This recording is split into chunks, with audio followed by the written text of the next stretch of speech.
नमस्कार, मैं अनिश अख्तर। आप देख रहे हैं बढ़ता समाचार। आइए बढ़ते हैं भदोही जनपद की खास खबर की तरफ। सड़क पर आपस में लड़ रहे दो पशुओं को बचाने में पलटी बेलोरो, 3 महिलाएं गंभीर रूप से घायल। ड्राइवर व 2 बच्चे सकुशल, जिन्हें सामुदायिक स्वास्थ्य केंद्र गोपियों में भर्ती कराया गया है। गोपियों कोतवाली क्षेत्र के राष्ट्रीय राजमार्ग स्थित थाना से पूर्व लाई बाजार के पास डिवाइडर से लड़ते हुए 2 बछड़े सड़क पर आ गए। इसी बीच हंडिया से यूपी 63 AE 81 नंबर की बेलोरो पर सवार एक ही परिवार के लोग कसंगियापुर थाना हंडिया किसी रिश्तेदार की चाकारी देकर लौट रहे थे। उन दोनों बछड़ों को बचाने का चालक ने काफी प्रयास किया, परंतु स्पीड ज्यादा होने की वजह से गाड़ी असंतुलित होकर डिवाइडर से टकराती हुई सड़क के किनारे पलट गई।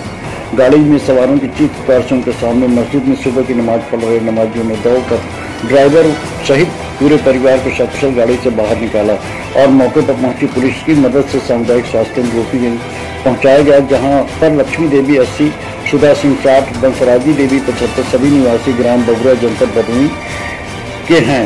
वहीं साथ में ड्राइवर नरेंद्र प्रताप सिंह व पुत्र बेनी माधव सिंह व 2 मासूम बच्चे सकुशल है। सभी का उपचार सामुदायिक स्वास्थ्य केंद्र गोपीगंज में कराया जा रहा है।